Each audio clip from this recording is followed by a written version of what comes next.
الحمد لله الذي أنزل على عبده الكتاب ولم يجعل له عوجا قيما لينذر بأسا شديدا من لدنه ويبشر المؤمنين الذين يعملون الصالحات أن لهم أجرا حسنا ماكثين فيه أبدا وينذر الذين قالوا اتخذ الله ولدا ما لهم به من علم ولا لآبائهم كبرت كلمة تخرج من أفواههم إن يقولون إلا كذبا فلعلك باخع نفسك على آثارهم إن لم يؤمنوا بهذا الحديث أسفا إنا جعلنا ما على الأرض زينة لها لنبلوهم أيهم أحسن عملا وإنا لجاعلون ما عليها صعيدا جرزا أم حسبت أن أصحاب الكهف والرقيم كانوا من آياتنا عجبا إذ أوى الفتية إلى الكهف فقالوا ربنا آتنا من لدنك رحمة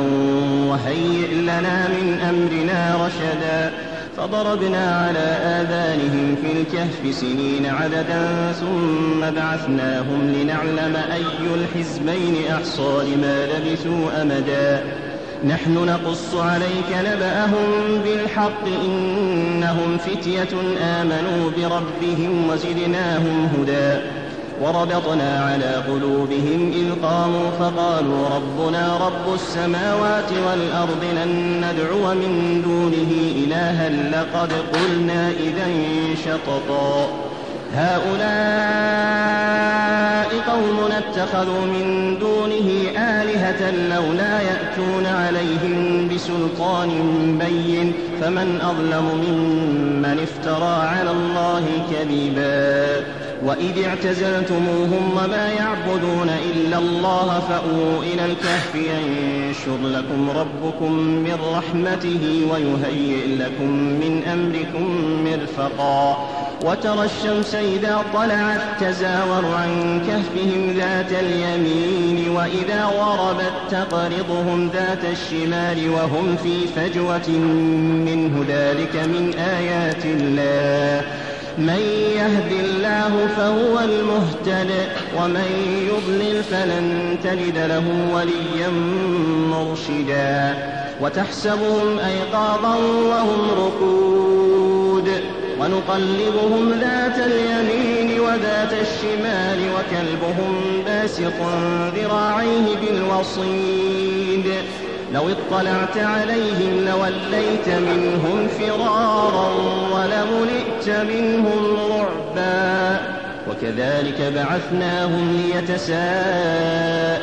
بينهم قال قائل منهم كم لبثتم قالوا لبثنا يوما أو بعض يوم قالوا ربكم أعلم بما لبثتم فابعثوا أحدكم بورقكم هذه إلى المدينة فلينظر أيها أزكى طعاما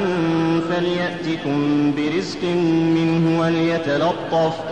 وليتلطف ولا يشعرن بكم أحدا إنهم إن يظهروا عليكم يرجموكم أو يعيدوكم في ملتهم ولن تفلحوا إذا أبدا وكذلك أعثرنا عليهم ليعلموا أن وعد الله حق وأن الساعة لا ريب فيها إذ يتنازعون بينهم أمرهم فقالوا ابنوا عليهم بنيانا ربهم أعلم بهم قال الذين غلبوا على أمرهم لنتخذن عليهم مسجدا سيقولون ثلاثة رابعهم كلبهم ويقولون خمسة سادسهم